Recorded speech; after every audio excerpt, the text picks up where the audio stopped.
जी को प्रणाम। महान त्यागी बाबा जुमदेव जी को प्रणाम। परमात्मा भगवान बाबा हनुमान जी को प्रणाम। महान त्यागी बाबा जुमदेव जी को प्रणाम। परमात्मा भगवत प्राप्ति करिता निष्काम कर्मयोग परम पूज्य परमात्मा शिवक मंडळ नागपूर वर्धमानगर नागपूर शाखा गुंडेच्या वतीनं बाबांच्या आदेशानुसार आज एका भगवंताची मासिकी स्पेशल चर्चा बैठक लहिटोला परिसराच्या वतीनं आज बाबांच्या आदेशानुसार ग्राम बिरशी इथं बाबांचे सेवक आज ह्या कार्यक्रम निमित्त हवन कार्य संपवून एका परमेश्वराची स्पेशल चर्चा बैठक सुरू आहे। या चर्चा बैठकमध्ये स्वयं भगवान बाबा हनुमानजी उपस्थित आहेत। भगवंताला माझा प्रणाम। तसेच आमचे सद्गुरू महान त्यागी बाबा जुमदेवजी उपस्थित आहेत। बाबांना माझा प्रणाम। तसेच भगवत कार्य साथ देणाऱ्या बाबांना आमच्याही वाराणसी सुद्धा उपस्थित आहेत। आहींना माझा प्रणाम। त्याचप्रमाणे आजच्या चर्चा बैठकीचे अध्यक्ष म्हणून बाबांचे सेवक व मार्गदर्शक अरुण भाऊ नागरीकरजी लोहारा यांना सुद्धा माझा नमस्कार जी। त्याचप्रमाणे प्रमुख म्हणून उपस्थित झालेले आज बाबांचे सेवक व मार्गदर्शक परमेश्वर भाऊ जगनेजी दासगाव यांना सुद्धा माझा नमस्कार जी। आणि सर्व परिसरातील सेवक सेविका परिसरातील सर्व सेवक सेवकगण आदरणीय मंच आदर्श मंचाला सुद्धा माझा नमस्कार जी। आजच्या चर्चा बैठकीचे संचालक साहेब राजेशजी नागरीकर रत्नारा यांना सुद्धा माझा नमस्कार जी। आणि भार्गवजी एमपीहून आलेले मार्गदर्शक आहेत का सेवकगण यांना सुद्धा माझा नमस्कार जी। आणि परिसरातील व ह्या गावातील सेवक सेविका मुलं बाळ आणि गावातील सुद्धा मंडळीला सुद्धा माझा नमस्कार। बाबांची शिकवण आहे सकाळची विनंती संध्याकाळची प्रार्थना। सकाळच्या विनंतीमध्ये बाबांचा आदेश, संध्याकाळच्या प्रार्थनामध्ये 4 तत्व 3 शब्द 5 नियम हे शिकवण आहे। आणि शिकवणीच्या माध्यमातून बाबांनी दुःखी कष्टी लोकांना आम्हा तुम्हा सेवकांना जागवण्याचे जे प्रयत्न केलं, बाबांनी सुद्धा आपल्या कुटुंबामध्ये दुःखी असताना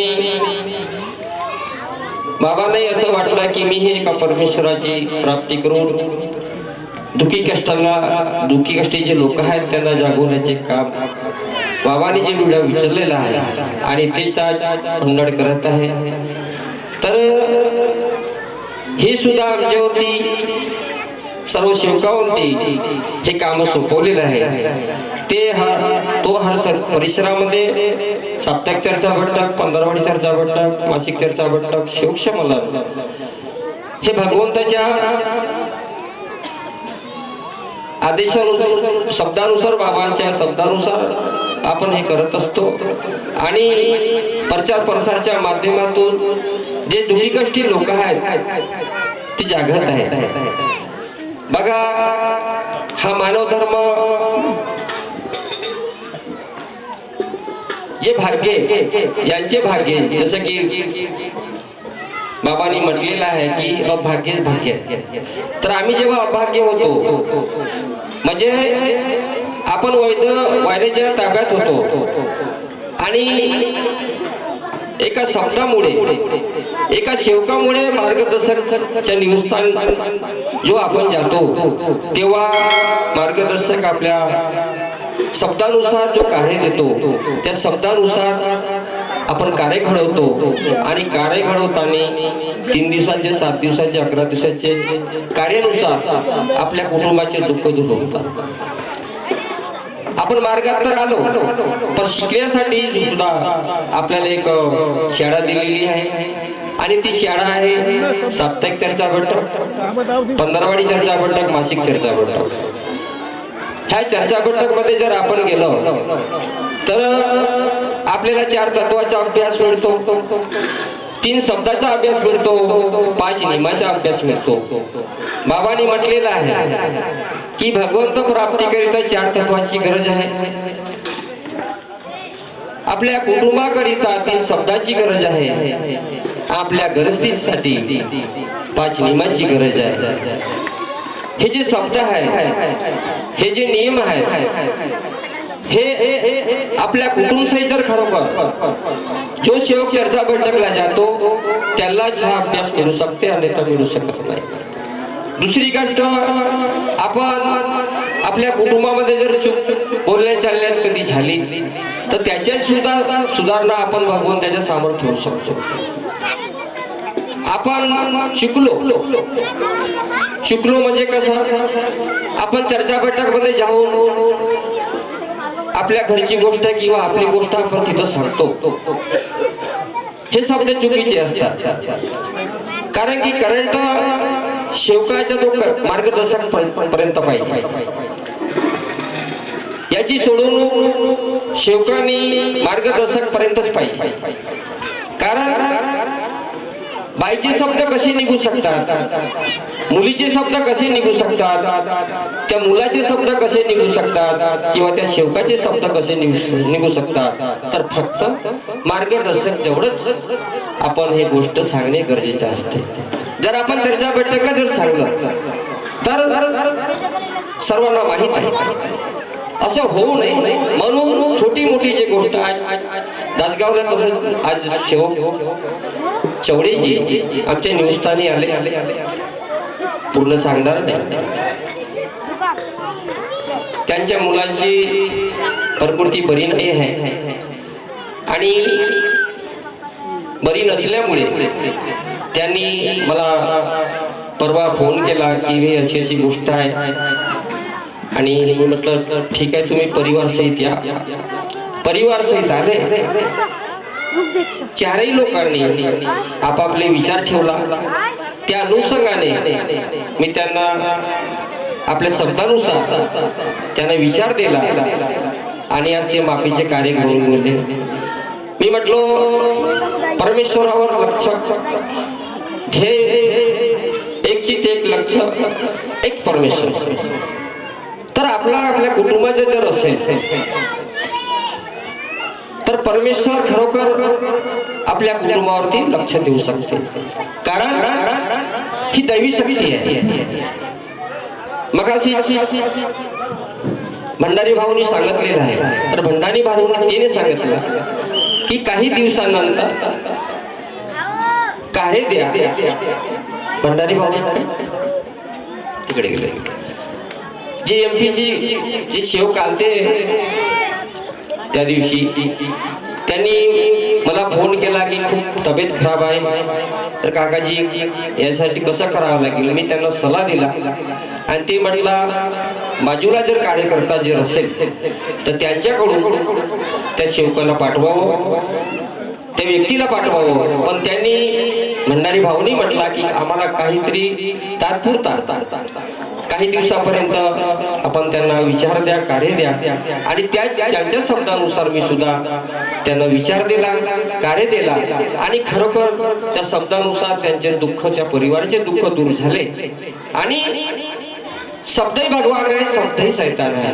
आणि ह्या शब्दानुसार जर आपण चाललो आणि वागलो तर आणि कुणाला जर आपल्याला सांगता कसं सांगता आल्या पाहिजे हे सुद्धा सांगणे गरजेचं आहे. नाही तर दुसऱ्याला कसं होते की हा सांगते कसा होते कसं, असं होऊ नये. जर आपल्याला जसं सांगता येतो तसंच आपण सांगलं तर दुसऱ्याला समजू शकते, नाही तर उलट गिनती सुरू होते. उलटी गिनती कधी करू नये. कोणाची निंदागोळी जर आपण केलं ते हा जो परिणाम येऊ शकते. कारण आज 15-20 दिवस झालं आपण परिसराच्या माध्यमातून जो मानव धर्माचा सेवक संमेलन आहे त्या करिता खूप धावपळ आहे. सतत 15 दिवस झालेले आहे आणि आपण वेळेवर जेवण नाही आणि वेळेवर रात्रीला 11-12 वाजे आम्हाला वाजत असतात. मानपत्रिका म्हणा, इकडे तिकडे जाणे म्हणा, आणि हा जो पाणी मिळते ह्या बाटलांचा, आणि ह्या पाणी खूप ज्यांना त्रास करतो त्यांना त्रास करतो, आणि मला त्रास केला ह्या पाण्याने, मी सांगतो.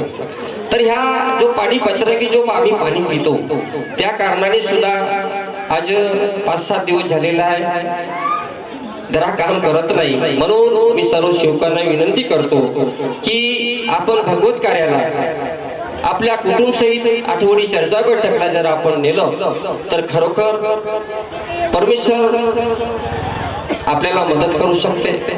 आणि दुसरी गोष्ट, आपण भगवत कार्यापासून जो सेवक वंचित राहतो त्यांच्यावर फरक पडू शकते. म्हणून असं होऊ नये. आपण सर्व सेवकांनी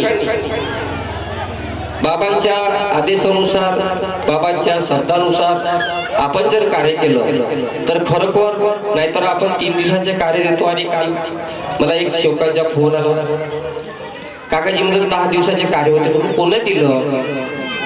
अजी नाही म्हणजे 11 दिवसाचे कार्य भेटते. म्हणजे असंही मी म्हटलो ना की उलट आणि पुलटही फसते कोण? कार्यकर्ता. आणि फसवण्याच्या कार्यकर्त्याला फसवण्याच्या किंवा सेवकांनी सेवकाला फसवण्याचा जर प्रयत्न करतो तो सेवकच करतो. तर असं होऊ नये. आणि जीवन व्यवहारिक आहे. हे व्यवहारिक जीवनामध्ये जन्मापासून तर मरेपर्यंत खूप खूप खूप अडीअडचणी येत असतात. आणि त्या अनुषंगाने जर आपण कुणाही दबाव टाकला, कुणावर काही केलं तर असं होऊ नये आणि करू नये. कारण हा जो मानव धर्म आहे, मला आठवण आहे जेव्हा आमचे मार्गदर्शक होते आमचे काकाजी सोबेलालजी कुसरा, असाच एक मीटर पकडून त्यांच्या निवस्थानी आले. मी तिथं जवळच होतो, कार्य घेण्याकरिता गेलो. तर काकाजी म्हणे अशी कशी गोष्ट आहे, अरे तू दिलास तर सांगलास का? मला सांगलास का? तू दिलास तेव्हा मला सांगलास का? आणि आता सांगतेस? तर हे जे व्यवहारिक जीवन आहे, तर याच्यापासून आपण व्यवहार करतो त्या दोघांमध्येच पाहिजे. तर हे आपले शब्द असतात.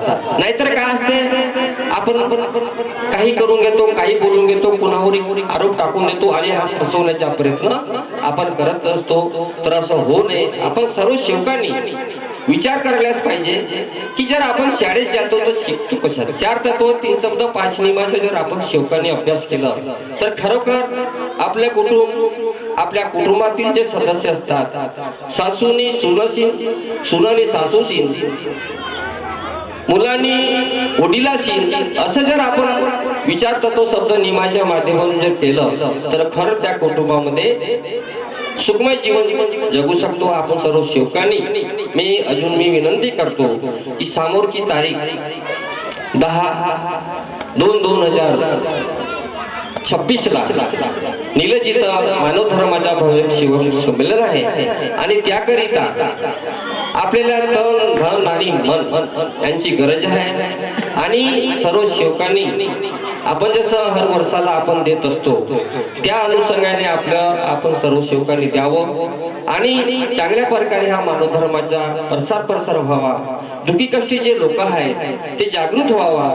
असंच आपण सर्व सेवकांनी मदत जर भगवत कार्याला केलं तर नक्कीच एकमेव मानव धर्माचा प्रसार आणि मानव धर्म हा एक चांगल्या प्रकारे होऊ शकतो. आणि आपण सर्व सेवकांनी विचार करायलाच पाहिजे की आपण सर्व तत्व शब्द नियमाचं पालन करावं.